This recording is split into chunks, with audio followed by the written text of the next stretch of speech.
Personally आप लोगों से बात करने आई हूँ क्योंकि वहाँ थोड़ा ऑफिशियल और फॉर्मल हो जाता है।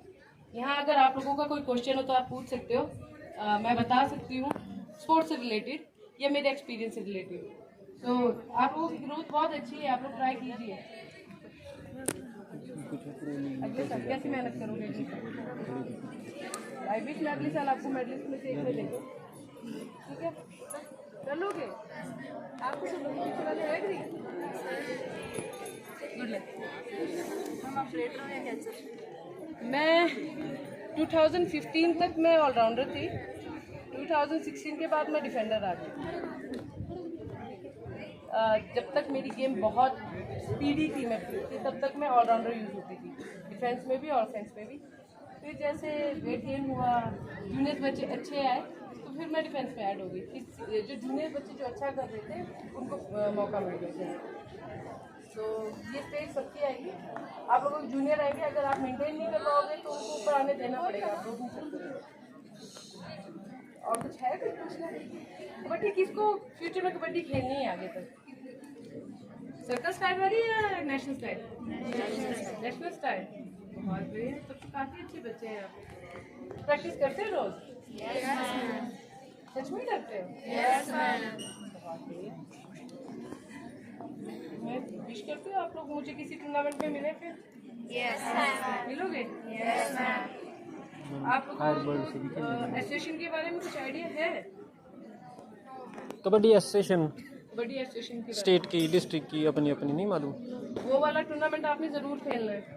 आप है। सभी को मैं बताना चाहूंगी, बिल्कुल वो जो SG5 है आपका स्कूल लेवल का, उससे ऊपर का एक लेवल रहता है एसोसिएशन के टूर्नामेंट्स का, जो सबसे जरूरी और हाईएस्ट अचीवमेंट में काउंट की जाती है।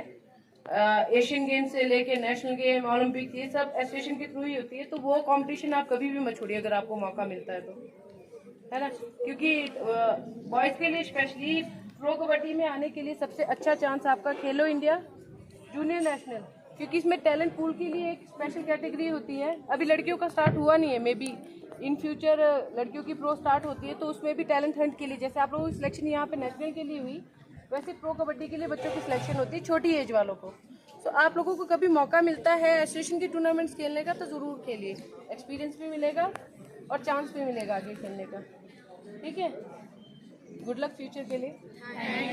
कोई और क्वेश्चन? वो आगे पूछ रही थी कुछ। प्लीज, कोई है?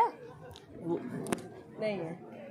वो कहते हैं लीग में कैसे जाते हो जो प्राइवेट लड़कियों का लीग वैसे अनफॉर्चुनेटली अभी तक स्टार्ट नहीं हुआ है। बॉयज का जैसा चल रहा है आपको बताया है। टैलेंट पूल का जो एक प्रोसीजर रखा है इन्होंने, खेलो इंडिया जूनियर नेशनल, इसमें जो बच्चे कम एज के बच्चे अच्छी परफॉर्मेंस करते हैं उनकी डायरेक्ट एंट्री प्रो कबड्डी में हो जाती है।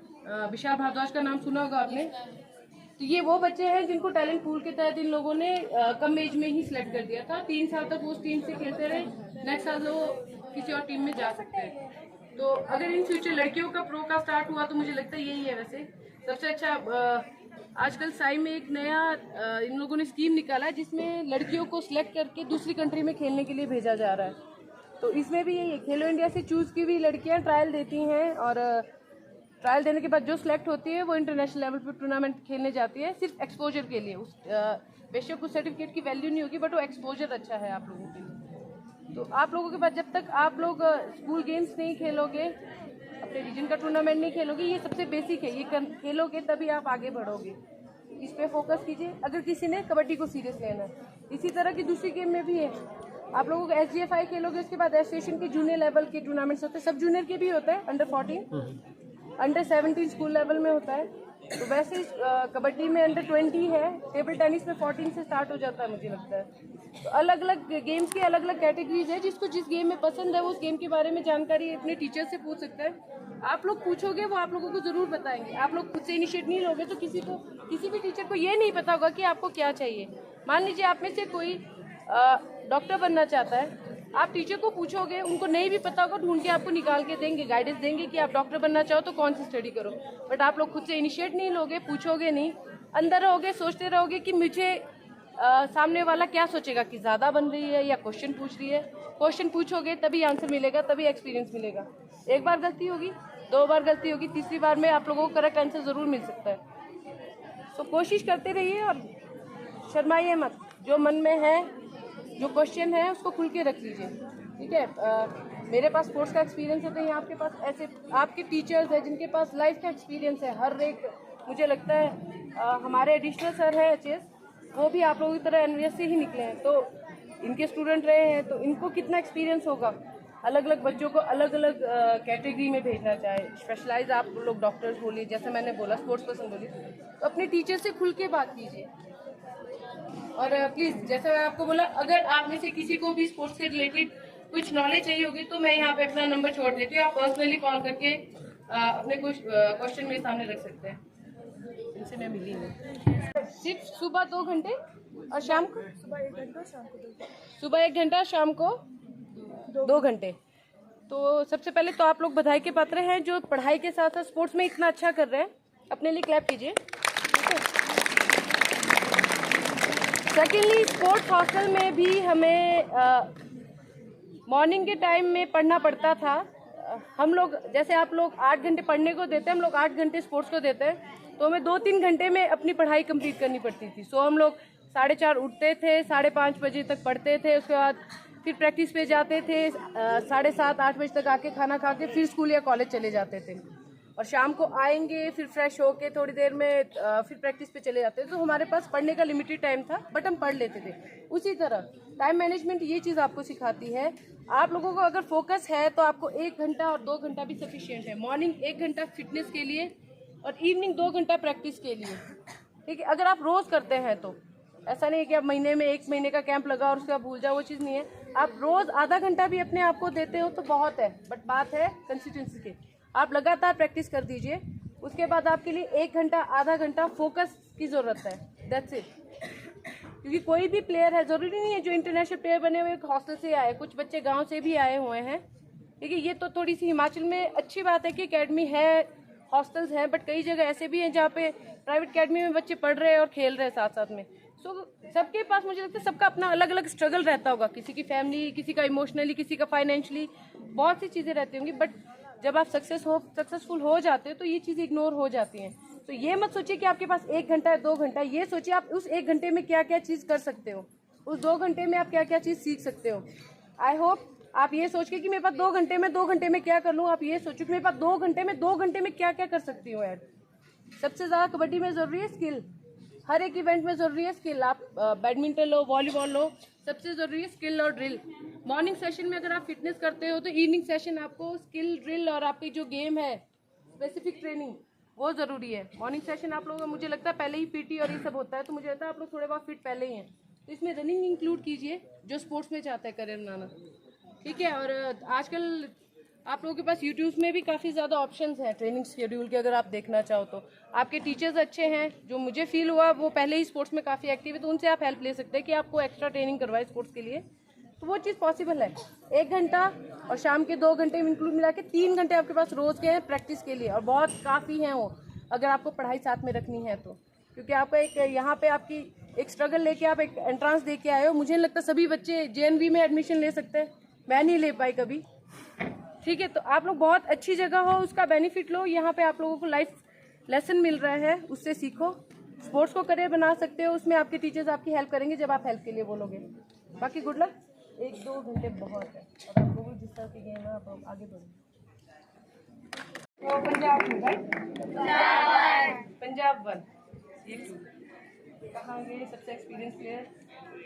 मनप्रीत तो किट में अलग लग रहे थे, ठीक है। बहुत अच्छा है, बहुत कामली खेलते हैं, पेशेंस अच्छा है, थोड़ा सा एग्रेशन भी लाना पड़ेगा, ठीक है। टीम को जब संभालोगे थोड़ा गुस्सा भी करना पड़ेगा, पर अच्छा करवाते, टीम को मैनेज कर लेते।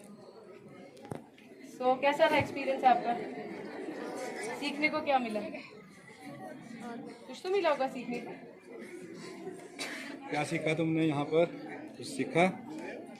एक तो मैडम से मिले नहीं मिले, पता लगा ना कबड्डी में कहाँ से कहाँ पहुँच सकते हैं, ठीक है। जॉब भी है कबड्डी में, बहुत जॉब है गेम्स में, आजकल स्पोर्ट्स में बहुत जॉब है, सर्टिफिकेट होगा, जॉब बहुत है।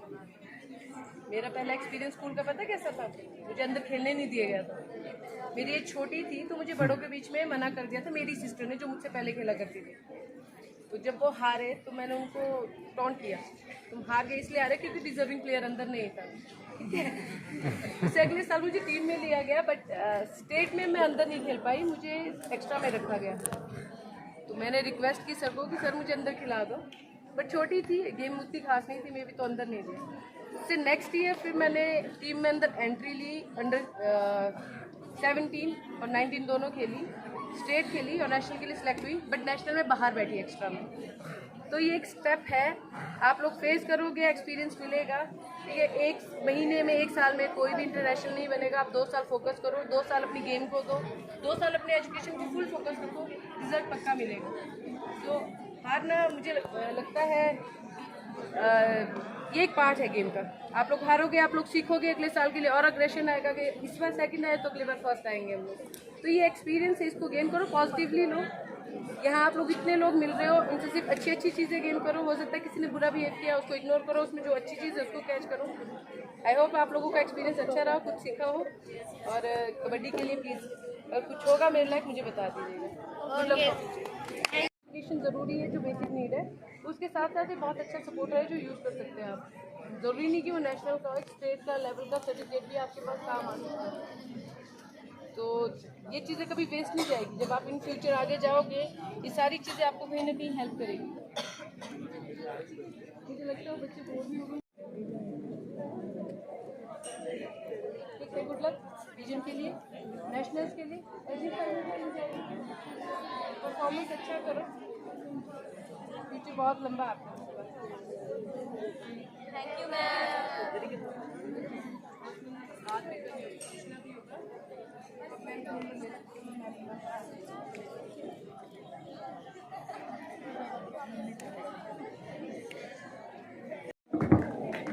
ताली बजाइए जोर से। तालियां बजाइए, ठीक है।